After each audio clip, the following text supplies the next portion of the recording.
Example 1.13. An early model for an atom, consider it to have positively charged point nucleus of charge Ze surrounded by uniform density of negative charge up to a radius capital R. The atom as a whole is neutral. For this model, what is electric field at a distance small r from the nucleus? Student, इस question के अंदर उन लोगों ने early model of an atom को describe किया है. Early model मतलब पुराने ज़माने में साइंटिस्ट लोगों ने एटम का मॉडल जो सोचा था, ठीक है, उस मॉडल की उन लोगों ने बात की है. तो पुराने ज़माने में साइंटिस्ट लोगों ने क्या सोचा था एटम के बारे में कि एटम एक स्फीयर है जिसका रेडियस है capital R. There is a point nucleus of charge Ze. ये जो पॉइंट न्यूक्लियस है, ठीक है, मतलब न्यूक्लियस बहुत छोटा होता है, तो वो जो पॉइंट न्यूक्लियस है उसका चार्ज है Ze and there is a negative charge distribution which is uniformly distributed up to the distance r. मतलब सेंटर से कैपिटल R डिस्टेंस तक नेगेटिव चार्ज डिस्ट्रीब्यूट होता है. अब आप सोचोगे कि सर इतने डिस्टेंस तक तो नेगेटिव चार्ज है ही नहीं. हाँ सही है, इतने डिस्टेंस तक नेगेटिव चार्ज नहीं है, पर ये जो रीजन होता है ना न्यूक्लियस का रीजन, ये न्यूक्लियस का रीजन कितना छोटा होता है आपको पता है? आपको याद है क्लास 11 में मैंने काइनेटिक थियोरी ऑफ गैसेस के चैप्टर में एक न्यूमेरिकल करवाया था. उसमें मैंने आपसे ये कहा था कि अगर न्यूक्लियस की साइज एक टिप ऑफ पिन जितनी है तो एटम कितना बड़ा होता है? एटम होता है बिग साइज क्लासरूम जितना. तो आप अंदाज़ा लगा सकते हो कि ये न्यूक्लियस बहुत छोटा होता है, एक्सट्रीमली स्मॉल होता है. सो हम ऐसा बोल सकते हैं कि जो नेगेटिव चार्ज है वो सेंटर से आर डिस्टेंस तक डिस्ट्रीब्यूटेड है. Is that clear? ओके, तो हमको फाइंड क्या करना है? हमको फाइंड करना है सेंटर से स्मॉल आर डिस्टेंस पर इलेक्ट्रिक फील्ड. तो यहाँ पर हम 3 केसेस डिस्कस करेंगे. सेंटर से small R outside the sphere, outside the atom electric field, centre से small R inside the atom electric field, and number 3 on the surface of the atom electric field. ठीक है, तो बहुत ही important numerical है, बहुत writing practice करनी पड़ेगी, इसके लिए थोड़ा ध्यान से समझो, तो 3-4 बार लिखोगे तो पक्का हो जाएगा. ठीक है, so figure shows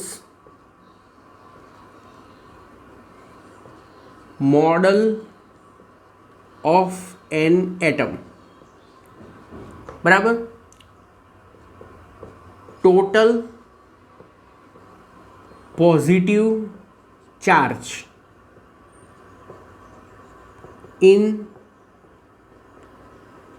nucleus. Nucleus के अंदर टोटल कितना पॉजिटिव चार्ज होता है? तो न्यूक्लियस के अंदर टोटल पॉजिटिव चार्ज होता है Ze. ठीक है, कैसे आया ये? देखो, ये जो न्यूक्लियस होता है ना, इस न्यूक्लियस के अंदर प्रोटॉन और न्यूट्रॉन्स दोनों होते हैं. न्यूट्रॉन की तो यहाँ बात ही नहीं करनी है, न्यूट्रॉन तो न्यूट्रल होता है. न्यूक्लियस के अंदर Z प्रोटॉन्स होते हैं. Z मतलब एटॉमिक नंबर. ठीक है, तो यहाँ पर न्यूक्लियस के अंदर टोटल Z प्रोटॉन है. एक प्रोटॉन का चार्ज E होता है, तो Z प्रोटॉन का चार्ज कितना होगा? Ze होगा. Is that clear? Okay, so total positive charge in the nucleus is Ze. E is charge of one proton, Z is a number of proton, so Z into E is a total charge of all the proton.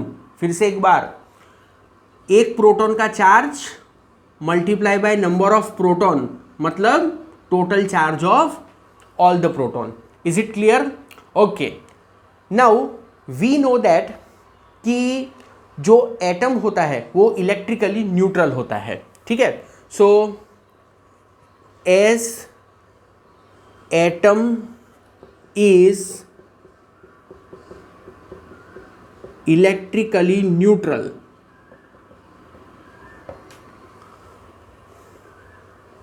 total charge of atom is equal to positive charge in atom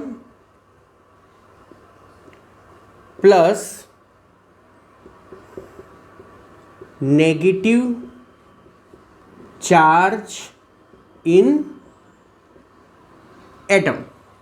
ठीक है, तो total charge of atom, तो atom का total charge कितना होता है? 0 होता है, क्योंकि एटम इलेक्ट्रिकली न्यूट्रल होता है। एटम के अंदर कितना पॉजिटिव चार्ज होता है? यहाँ पर मैंने आपको समझाया कि एटम के अंदर Ze जितना पॉजिटिव चार्ज होता है। अब ये जो नेगेटिव चार्ज इन एटम है, तो एटम के अंदर कितना नेगेटिव चार्ज होता है? तो स्टूडेंट वैसे तो एटम के अंदर -Ze जितना नेगेटिव चार्ज होता है। मैंने कहा ना कि एटम के अंदर जितना पॉजिटिव चार्ज होता है उतना ही नेगेटिव चार्ज होता है। तो एटम के अंदर Ze पॉजिटिव चार्ज होता है, तो एटम के अंदर Ze नेगेटिव चार्ज होता है। तो यहाँ पर हमको -Ze नहीं लिखना है। अगर हम -Ze लिखेंगे तो Ze माइनस Ze फिर वो 0 ही हो जाएगा और उससे आगे हमको कोई हेल्प नहीं मिलेगी। ठीक है, तो यहाँ पर जो नेगेटिव चार्ज इन एटम है हम उसको कैसे लिखेंगे तो उसको समझते हैं। ठीक है, तो यहाँ पर मैं पहले लिख देता हूँ plus 4/3 pi r cube into row.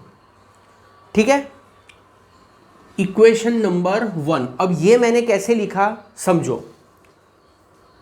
Here rho equal to negative charge density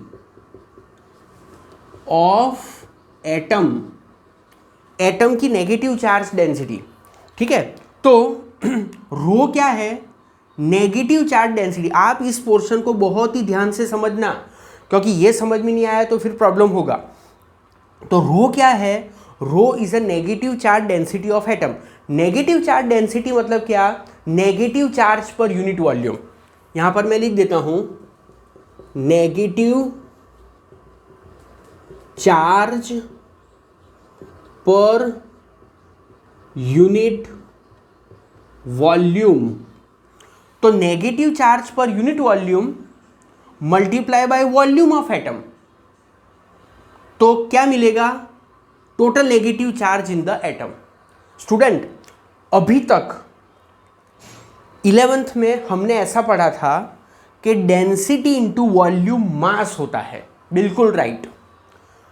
पर वहां पर जो रो होता है, इस फॉर्मूला में जो रो होता है वहां पर 11th में, वो क्या था? मास डेंसिटी थी। तो volume multiply by mass density means mass. Volume multiply by mass density is mass. यहां पर volume multiply by negative charge density is equal to negative charge. तो ये है नेगेटिव चार्ज डेंसिटी, मतलब ये जो एटम है उसके यूनिट वॉल्यूम में कितना नेगेटिव चार्ज है। तो ये जो नेगेटिव चार्ज डेंसिटी है उसको हम वॉल्यूम से मल्टीप्लाई करेंगे तो हमको मिलेगा, क्या मिलेगा हमको मिलेगा negative charge density, negative charge density को अगर वॉल्यूम से मल्टीप्लाई करेंगे तो हमको मिलेगा negative charge in the atom. मतलब एटम के अंदर इतना पॉजिटिव चार्ज है और इतना नेगेटिव चार्ज है। ठीक है, एक बार लास्ट टाइम फिर से समझा देता हूं। This rho is negative charge density, that is negative charge per unit volume of atom. उसको अगर एटम के वॉल्यूम से मल्टीप्लाई करते हैं तो हमको मिलता है negative charge in the atom. समझ में आया? तो ये Ze है positive charge in the atom और ये है negative charge in the atom. So positive charge in the atom, negative charge in the atom दोनों इक्वल होते हैं। ये पॉजिटिव होता है, नेगेटिव होता है, तो इसलिए उसका सम 0 होता है। ठीक है, okay.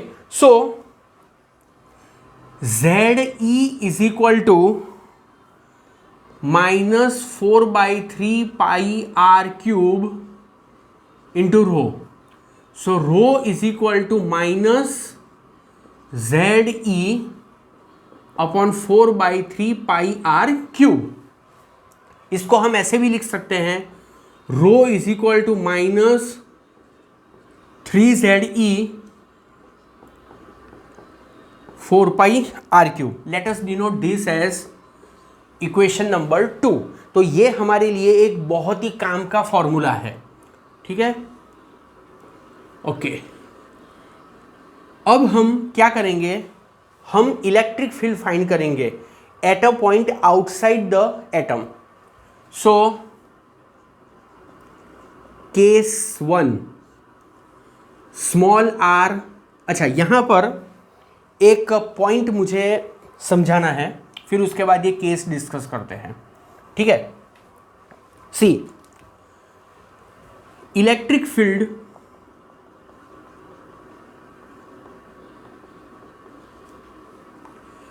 at any point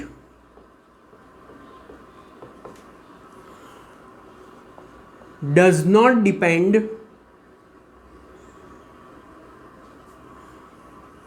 its direction, does not depend on its direction, it depends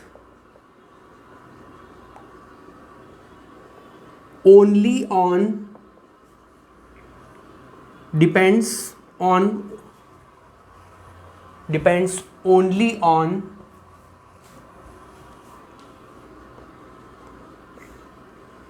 distance from center r, does not depend, electric field at any point does not depend on its direction vector r, it depends only on distance from the center। देखो ये जो मैंने लिखा है उसका मतलब क्या है, ये एटम का सेंटर है, ठीक है। एटम के सेंटर से गिवन पॉइंट पर इलेक्ट्रिक फील्ड उस पॉइंट के डिस्टेंस पर डिपेंड करता है, उस पॉइंट की डायरेक्शन पर डिपेंड नहीं करता है। मतलब कि अगर मैं यहां पर एक पॉइंट लेता हूं, ठीक है, स्मॉल आर डिस्टेंस पर, ये रहा पॉइंट मेरा स्मॉल आर डिस्टेंस पर, तो इस पॉइंट पर जो इलेक्ट्रिक फील्ड होगा वो सिर्फ इस डिस्टेंस पर डिपेंड करेगा, इस पॉइंट की डायरेक्शन पर डिपेंड नहीं करेगा। कहने का मतलब ये है कि अगर इस पॉइंट को मैं यहां पर लूंगा उतने ही डिस्टेंस पर, स्मॉल आर डिस्टेंस पर, ये भी स्मॉल आर डिस्टेंस, तो दोनों पॉइंट का सेंटर से डिस्टेंस तो सेम है पर डायरेक्शन तो अलग अलग है ना, दोनों के वेक्टर आर डिफरेंट है। तो इलेक्ट्रिक फील्ड जो है वो सिर्फ स्मॉल आर पर डिपेंड करता है, डायरेक्शन पर डिपेंड नहीं करता है। मतलब it does not depend on vector r. तो यहां पर मैंने लिखा है electric field at any point does not depend on its direction, मतलब वेक्टर आर पर डिपेंड नहीं करता है, ठीक है। किसके ऊपर डिपेंड करता है, सिर्फ स्मॉल आर के ऊपर वो डिपेंड करता है। समझ में आया आपको, ठीक है। तो अब हम क्या करेंगे, सेंटर से स्मॉल आर डिस्टेंस पर इलेक्ट्रिक फील्ड फाइंड करेंगे, which is case number 1। Okay, so we consider a Gaussian surface, इस टाइप की गॉसियन सरफेस कंसीडर करते हैं, ठीक है। This is a Gaussian surface.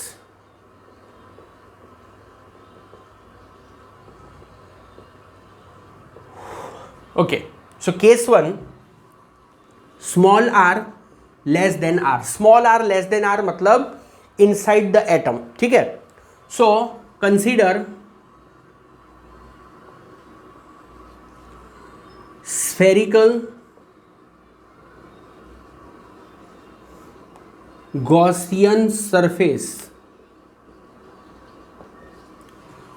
of radius small r, ठीक है, of radius small r। Is that clear? अब student last class में मैंने आपको electric field due to sphere का टॉपिक समझाया था, electric field due to shell का जो टॉपिक मैंने आपको समझाया था, तो उसमें आपको याद है मैंने आपको ऐसा कहा था कि जो इलेक्ट्रिक फील्ड होगा that will be in the radially outward direction. तो जो फ्लक्स होगा vector E dot vector delta S, वो क्या था, ई इंटू 4πr²। तो flux through Gaussian surface, Gaussian surface के साथ जो फ्लक्स लिंक करेगा phi is equal to E into 4 pi are square, this is equation number 1। ठीक है, आप वो टॉपिक को एक बार रिफर कर सकते हो कि उसमें हमने E into 4 pi are square कैसे लिया था। ठीक है, ये बिल्कुल वैसे ही है। इलेक्ट्रिक फील्ड रेडियली आउटवर्ड होगा, एरिया वेक्टर भी रेडियली आउटवर्ड होगा, दोनों एक ही डायरेक्शन में होंगे, तो phi is equal to E multiply by area. ठीक है, सो ये आ गया।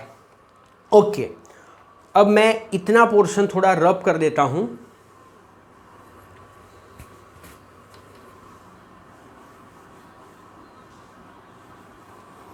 सो ये हमने फाइंड किया flux through the Gaussian surface, मतलब ये जो गॉसियन सरफेस है इसके साथ कितना फ्लक्स लिंक करता है वो हमने फाइंड कर दिया। अब हम फाइंड करेंगे Q। What is Q? Q मतलब charge enclosed by Gaussian surface. Gaussian surface के अंदर कितना चार्ज है, तो आप फिगर देखो, ये डॉटेड वाली गॉसियन सरफेस है, तो गॉसियन सरफेस के अंदर ZE जितना पॉजिटिव चार्ज है लिख दिया। अब गॉसियन सरफेस के अंदर नेगेटिव चार्ज भी है, पर एक पॉइंट आप नोट करो कि एटम का पूरा नेगेटिव चार्ज इस गॉसियन सरफेस के अंदर नहीं है। ठीक है, एटम का कुछ नेगेटिव चार्ज गॉसियन सरफेस के अंदर है। तो ये जो गॉसियन सरफेस है स्मॉल r रेडियस की, उसके अंदर कितना नेगेटिव चार्ज है वो हमें कैलकुलेट करना है। तो कैसे कैलकुलेट करेंगे? ये जो रो है negative charge density -3ZE upon 4 pi R cube, इसको गॉसियन सरफेस के वॉल्यूम से मल्टीप्लाई कर दो, 4/3 पाई आर क्यूब। अंडरस्टूड? देखो स्टूडेंट, ये क्या है? रो है। रो मतलब negative charge density. Negative charge density मतलब negative charge per unit volume, मतलब यूनिट वॉल्यूम में इतना नेगेटिव चार्ज, तो फिर इतने वॉल्यूम में कितना नेगेटिव चार्ज। तो जो वॉल्यूम है, ये गॉसियन सरफेस का जो वॉल्यूम है उसको चार्ज डेंसिटी से मल्टीप्लाई कर दो, तो we will get negative charge in this Gaussian surface. ठीक है, this is charge per unit volume, this is volume of Gaussian surface, so if you multiply them you will get negative charge in this portion, in this volume, negative charge enclosed by the Gaussian surface. Okay, so ZE, अब इसको solve करते हैं, यहाँ से 4 pi cancel हो जाएगा, 3 cancel हो जाएगा, तो -ZE बचेगा। ठीक है, दूसरा क्या बचेगा? R cube upon capital R cube. Is that clear? Okay, so यहां से ZE कॉमन निकलेगा, ZE 1 - R cube upon capital R cube, this is Q। So ये Q आ गया, charge enclose by the Gaussian surface. ठीक है, okay, मैं वो पोर्शन ड्रॉप कर देता हूं। ठीक है, आप मेरे साथ साथ लिखना वीडियो को पॉज करके, और दूसरा कि मैं आपको इसका पिक्चर भी भेजूंगा। ठीक है, कि small r less than capital R। Okay, so ये Q आया, let us denote this as equation number 2। Okay, ठीक है, अब according to Gauss theorem,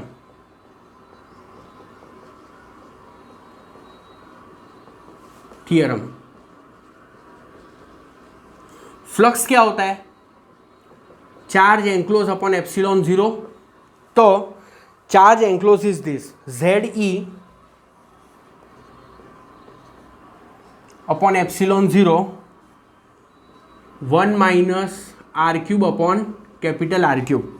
late us denote this as equation number 3। अब इक्वेशन 1 और 3 को कंपेयर करो। फ्रॉम इक्वेशन 1 एंड 3 दोनों को अगर कंपेयर करेंगे तो E into 4 pi are square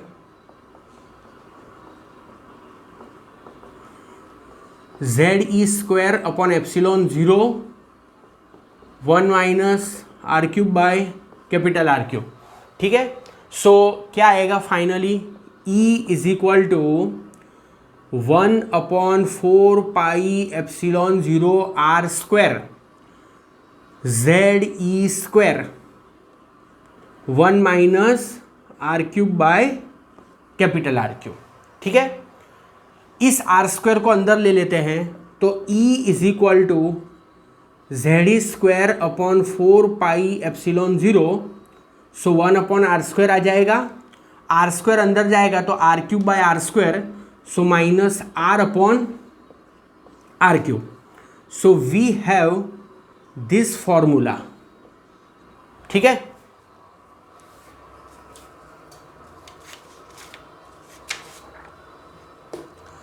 okay right है। So we have obtain the electric field at a distance small r from the centre of the sphere. Is that clear? ये point आपको clear हुआ। अब हमारा next part कौन सा है? ये बहुत ही सिंपल है, केस 2।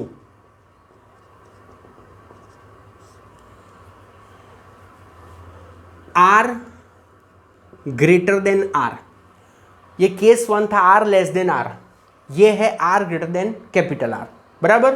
तो जो गॉसियन सरफेस है वो ऐसे बाहर होगी, फिगर ड्रॉ करने की जरूरत नहीं है, गॉसियन सरफेस ऐसे बाहर होगी। ये जो पॉइंट है वो यहाँ बाहर है सपोज, तो गॉसियन सरफेस इस तरह से होगी, इस तरह से। ठीक है, so again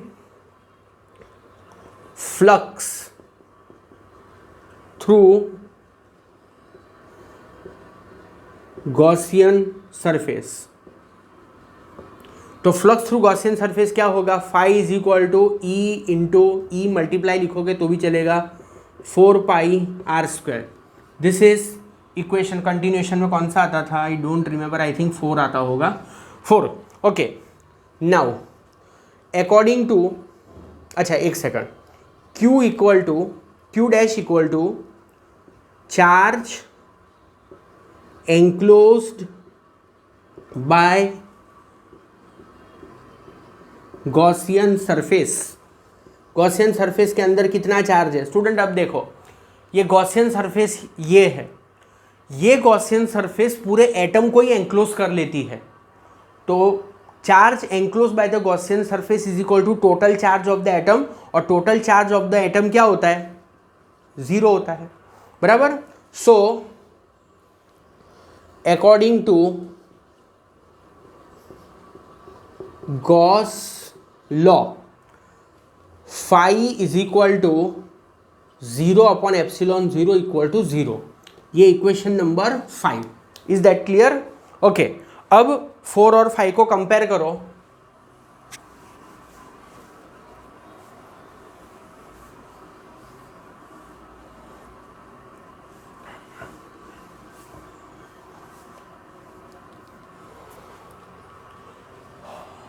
from equation 4 and 5, तो अगर आप कंपेयर करोगे E into 4πr² is equal to 0, so E is equal to 0। So at a point outside the atom electric field 0 होता है। अब लास्ट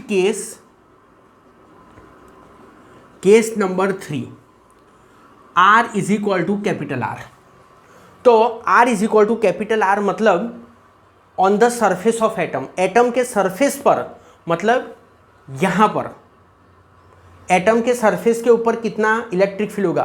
तो फिर से अगर हम यहां पर गॉसियन सरफेस कंसीडर करेंगे, ठीक है, जो कि पूरे एटम को कवर करेगी, तो अगेन ये 0 होगा, charge enclose by the Gaussian surface, तो फिर से E 0 ही आएगा, बराबर। So R is equal to capital R from both above cases, E equal to 0। मतलब जो केस 1 था, ठीक है, अगर वो केस 1 का फॉर्मूला भी हम, आपको देखो ये केस 3 में इतना ही लिखना है, small r equal to capital R from both above cases, E is equal to 0, बस इतना लिख दो। पर मैं आपको एक बात समझाता हूँ कि जो हमारा केस 1 था ना, उसमें जो फॉर्मूला आया था, उस फॉर्मूला में अगर हम स्मॉल r के जगह कैपिटल R लेंगे तो भी हमको E0 ही मिलेगा। तो मैं जस्ट वो एक फॉर्मूला लिख देता हूँ। क्या था formula? E is equal to ZE/4πε0 1/r² minus r/r³। ठीक है, ये फॉर्मूला था। ठीक है, अब इस फॉर्मूला के अंदर small r equal to capital R ले लो। तो देखो, अगर आप small r equal to capital R लोगे तो यहाँ पर 1/R² हो जाएगा, 1/R²। यहाँ होगा capital R/r³ which is also 1/R²। तो ये ब्रैकेट 0 हो गया ना, तो फिर E भी 0 ही हो जाएगा। मतलब कि अगर हम केस 1 का रिजल्ट भी यूज करते हैं केस 3 में by putting small r equal to capital R, then also we get the same result. तो आपको तो सिर्फ बस इतना ही लिखना है, पर मैंने आपको सिर्फ ऐसे समझा दिया कि केस 1 के रिजल्ट में small r equal to capital R अगर रखेंगे तो भी हमको सेम रिजल्ट मिलेगा। स्टूडेंट, बहुत ही इंपॉर्टेंट न्यूमेरिकल है। ठीक है, इसका पूरा लिखा हुआ सॉल्यूशन का मैं पिक्चर आपको भेज रहा हूँ, इसको बहुत ही ध्यान से समझना। सिंपल है, कंसेप्ट अगर क्लियर हो गया तो लेंथी है, लर्न करने में प्रॉब्लम नहीं आएगा। पर अगर कंसेप्ट क्लियर नहीं हुआ, ठीक है, खास करके वो रो का एक्सप्लेनेशन, तो फिर आपको समझने में प्रॉब्लम आएगा। ठीक है, so please note down this.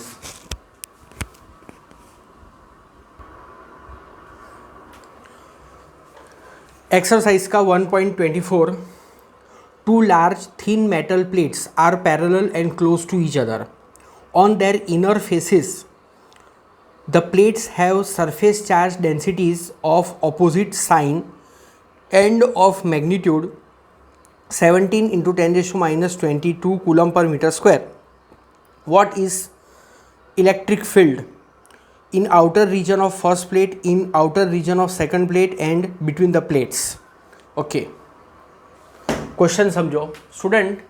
दो प्लेट्स है, ये एक प्लेट और ये दूसरी plate. This is plate 1, this is plate 2।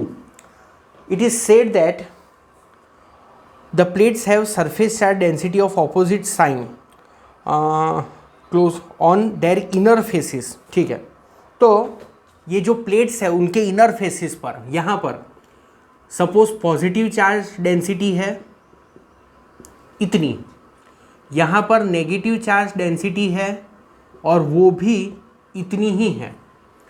तो हमको 3 पॉइंट पर इलेक्ट्रिक फील्ड फाइंड करना है। Number 1 at a point outside the plate 1, मतलब कि यहाँ पर। Number 2 at a point outside the second plate, मतलब यहाँ पर। And number 3 between the plates. अब स्टूडेंट एक बात समझो, लास्ट क्लास में हमने electric field due to very large plate, तो ये वेरी लार्ज प्लेट ही है, electric field due to very large plate का फॉर्मूला ऑब्टेन किया था, बराबर। वो फॉर्मूला क्या था? Electric field due to very large plate E is equal to sigma by 2ε0। ठीक है, अब दूसरी एक बात याद रखो कि पॉजिटिव प्लेट का फील्ड गिवन पॉइंट पर अवे फ्रॉम द प्लेट होता है। एक बार फिर से सुनो, एट अ गिवन पॉइंट, लिखाऊंगा नहीं, लिखना नहीं है, सुन लो। At a given point electric field due to positive plate is in the direction away from the plate. At a given point electric field due to negative plate is towards the plate. ठीक है, तो हमको 3 point पर field find करना है। यहां पर suppose P point पर, यहां पर सपोज Q पॉइंट पर, और यहां पर सपोज R पॉइंट पर। तो चार्ज भले प्लेट के इनर सरफेस है, जैसे ये मेरा हाथ है ना, ये एक प्लेट है, तो चार्ज यहां पर नहीं है, चार्ज यहां पर है। तो उसका मतलब ये नहीं है कि यहां पर इलेक्ट्रिक फील्ड नहीं होगा। चार्ज भले प्लेट के इनर सरफेस पर है, पर इलेक्ट्रिक फील्ड तो हर जगह एग्जिस्ट करता है। ठीक है, ऐसा नहीं है कि अंदर के साइड पर, प्लेट के अंदर के साइड पर चार्ज है तो बस फील्ड इधर ही होगा, इधर नहीं होगा, नहीं ऐसा नहीं होता है, फील्ड हर जगह होगा। तो P पॉइंट पर ये पॉजिटिव प्लेट का जो फील्ड है वो अवे फ्रॉम द प्लेट होगा इस डायरेक्शन में, वेक्टर E1। P पॉइंट पर नेगेटिव प्लेट का भी इलेक्ट्रिक फील्ड एग्जिस्ट करेगा, वो इस डायरेक्शन में होगा, वेक्टर E2। देखो स्टूडेंट, इस न्यूमेरिकल में लिखना बहुत कम है बट समझाना ज़्यादा है, तो समझाऊंगा ज़्यादा, लिखाऊंगा कम, और जितना लिखाऊंगा उतना ही लिखना। तो देखो ये P पॉइंट है, P पॉइंट कहाँ है, आउटसाइड द प्लेट 1। तो इस पॉइंट पर फर्स्ट प्लेट का इलेक्ट्रिक फील्ड इस तरफ होगा, अवे फ्रॉम द प्लेट 1, क्योंकि प्लेट 1 पॉजिटिवली चार्ज है तो field away from the plate 1 होगा। P पॉइंट पर नेगेटिव प्लेट का फील्ड टूवर्ड्स द प्लेट होगा। वैसे ही Q पॉइंट पर पॉजिटिव प्लेट का field away from the plate 1 होगा, वेक्टर E1। ओके, इस तरफ। और पॉइंट Q पर नेगेटिव प्लेट का जो फील्ड होगा वो इस तरफ होगा, इस डायरेक्शन में। दूसरा कि ये इलेक्ट्रिक फील्ड जो होता है वो डिस्टेंस पर डिपेंड नहीं करता है। कल के क्लास में मैंने आपसे कहा था कि electric field does not depend on the distance, ठीक है। तो यहाँ पर हम दोनों को सेम ही ले लेते हैं, E1 E2 all are equal. Vector भी नहीं लिखते हैं, मैं ऐसे ही आपको बता दूंगा कि डायरेक्शन क्या है। तो ये क्या है, electric field at point P due to plate 1, ठीक है, चलो 1 लिख देते हैं। Electric field at point P due to plate 1, electric field at point P due to plate 2 towards the plate. बिल्कुल वैसे ही electric field at point Q due to plate 1 इस तरफ, electric field at point Q due to plate 2 इस तरफ, ठीक है। अब आपको पता है कि ये E1 और E2 इक्वल होगा, क्योंकि electric field due to the plate does not depend on distance of the point from the plate. इसके ऊपर जितना पॉजिटिव चार्ज है उतना ही नेगेटिव चार्ज इसके ऊपर है, खाली डेंसिटी की टाइप अलग अलग है, मतलब एक पॉजिटिव है दूसरा नेगेटिव है, बस वही फर्क है ना। तो ये E1 और E2 के मैग्नीट्यूड सेम होंगे, ये E1 और E2 के मैग्नीट्यूड सेम होंगे, उनकी डायरेक्शंस ऑपोजिट है, so they will cancel each others effect. तो P पॉइंट पर फील्ड क्या होगा, 0, Q पॉइंट पर फील्ड क्या होगा, 0। तो यहां पर हमको लिखने का answer 1, outside the plate 1 E is equal to 0। आप सिर्फ बस इतना ही लिखो, ठीक है।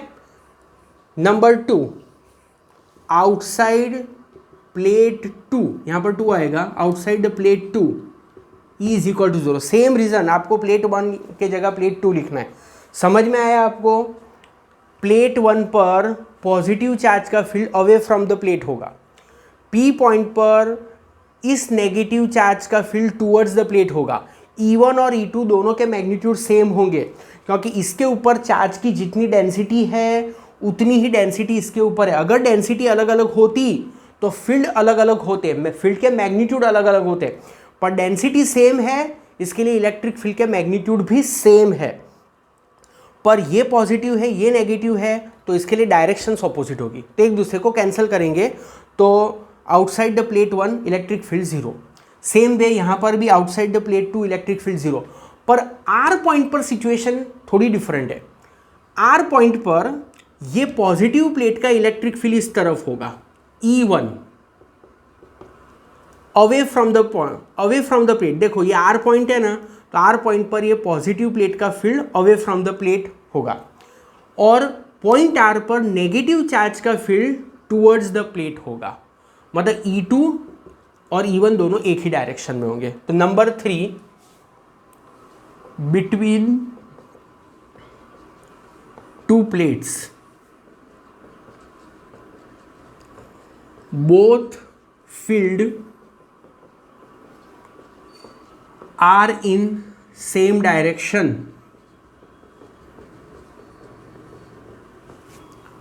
total electric field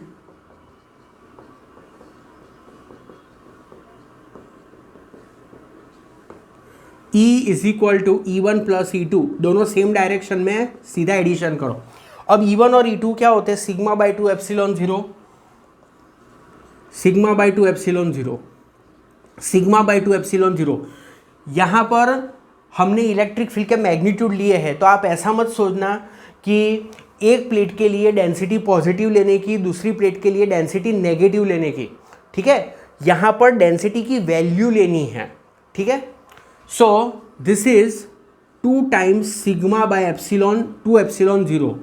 so this is sigma by epsilon zero. So E is equal to sigma कितना है? 17 इंटू 10⁻⁻22 डिवाइड बाय एप्सिलॉन 8.854 10⁻12. तो ये होगा 10⁻10 और 17 bye 8.854 that is 1.92. So E is equal to this much